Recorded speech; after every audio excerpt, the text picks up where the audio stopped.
అందరికీ నమస్కారం. ఈరోజు కుప్పం నియోజకవర్గంలో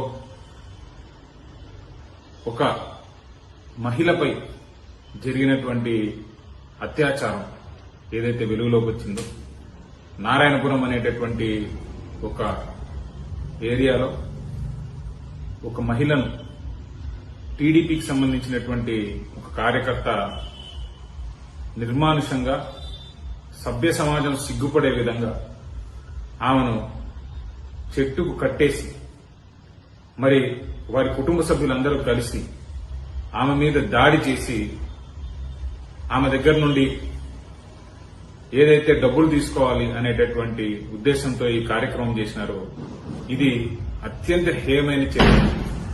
ఇలాంటి కార్యక్రమాలు నిజంగా కుప్పం నియోజకవర్గంలో జరుగుతున్నాయంటే విని నిజంగా చాలా మనస్తాపానికి కూడా గురవుతాం. నిన్నగాక మొన్న మఠం పంచాయతీలో సల్లాపురి అనేటటువంటి ఒక టీడీపీ నాయకుడు ఇదే విధంగా వారి భూమిని లాక్కోవాలని ఒక మహిళపై తన బిడ్డపై నిర్మానుషంగా వాళ్లను కొట్టి దాడి చేసి వాళ్ళ ఇంటి మీద దాడి చేసి కనీసం వాళ్ళు మాకు ప్రొటెక్షన్ ఇవ్వండి, మమ్మల్ని ఆదుకోండి అని చెప్పి పోలీస్ స్టేషన్ కి వెళ్తే కూడా అక్కడ వారికి న్యాయం జరగనటువంటి పరిస్థితి ఈరోజు కుప్పం నియోజకవర్గంలో కనిపిస్తా ఉంది. ఇదంతా చూసి నిజంగా మనసు చాలా బాధేస్తా ఉంది.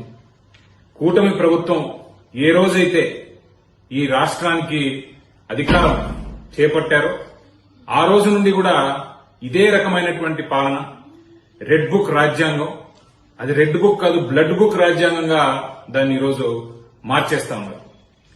రాష్ట్ర అధిష్టానమే వైసీపీ వాళ్ళకు మీరు పనులు చేయొద్దండి, వైసీపీ వాళ్ళని మీరు ఊర్లో ఉండనియద్దండి, వైసీపీ వాళ్ళ మీద మీరు అత్యాచారాలు చేయండి, దౌర్జన్యం చేయండి అని రెడ్ బుక్ పరిపాలన అనేటటువంటి రాజ్యాంగం అమలు చేస్తా ఉన్న ఈ తరుణంలో మరి టీడీపీ నాయకులు ఎవరైతే ఉన్నారో వారు మరింతగా చెలరేగిపోతూ ప్రజల మీద, సామాన్యమైనటువంటి ప్రజల మీద వీరు విరుచుకుపడి వాళ్ళ భూములు లాక్కుంటా ఉన్నారు.